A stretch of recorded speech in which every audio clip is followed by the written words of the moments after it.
As harvesting season gets underway, many farmers are in need of workers, and they fear they may lose their crops. And President Trump's crackdown on immigration orders appears to only make matters worse. CBS 13's Sharon Berger is joining us now. She's getting answers on what's causing this labor shortage and how farmers are trying to stay above water. Sharon. Sam and Adrian, California has been struggling with this farm labor shortage issue for years, but it's gotten to a point where farmers are fed up. Our region has certainly taken a hit when it comes to our crop production, and experts say the future of our state's agriculture is shifting.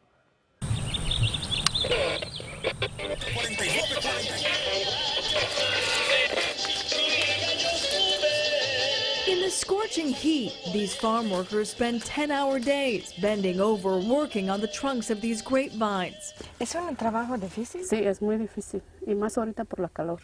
This 500-acre vineyard belongs to a fourth-generation wine grape grower in Lodi, who says it's become more and more difficult to find people to do this work. It's been a real struggle, and it's been increasingly over the last 5-6 years. Brad Goehring is among the growing number of agricultural businessmen in California who have tried a number of strategies to lure workers. And really nothing seems to work. When you raise your wages, the guy next door raises his, and you know, it just keeps going up. The San Joaquin Farm Bureau says California's minimum wage going up to $15 an hour, and regulations on farm worker overtime are making things even more difficult. The cost for our growers just to simply put that product on your table is going through the roof. So the big question surrounding the state's farm worker shortage: Why are we seeing such a big drop in numbers? People from rural Mexico are not going into farm work the way they did before. UC Davis professor of agriculture J. Edward Taylor says more than 90% of our hired farm workers come from Mexico,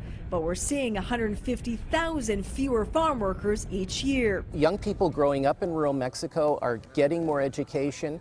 That gives them a ticket to higher paying jobs that demand more skills and provide them with more stable employment than they would ever have in agriculture. This is a case in which what is good news for Mexico is bad news for California farmers. President Trump has raised tensions on immigration with his plans to build a wall at the Mexico-U.S. border. And although he says he will protect the U.S. farm industry, Goehring says he tried to get Americans to do the work. Nobody's ever lasted past lunch on the first day. They all quietly disappear and walk off the job, and we don't hear from them again.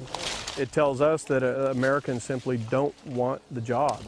So there are fewer workers coming in, but what does this mean for the future of California's agriculture? We have a very interesting future ahead of us, and a very challenging one. The alternative is to find new ways of growing these crops with fewer workers.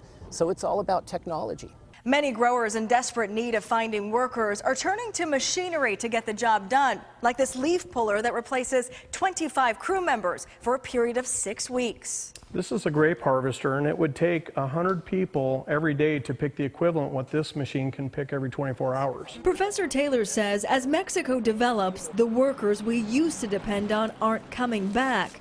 And farmers, more than ever, are hoping this administration will do something to help. We've advocated to Congress for a guest worker program to make sure that we have enough labor. Unfortunately, it's fallen on deaf ears. If we can't change the way we're doing business, it's all at risk. Now, some farmers in California are now experimenting with other robotic replacements for farm workers to help pick crops that are traditionally only picked by hand. And Goehring tells me if this is not resolved soon, he may have to reluctantly replace his grape business with almonds, because if all his estate was filled with nut trees, it can be managed with just 3 employees. I found it interesting that he said they can't find the Americans to do this job. We have tens of millions of people not in the workforce. That's really a fascinating trend. Wow. All right, Sharon. Thanks. Good piece. Thanks. Appreciate that. Well,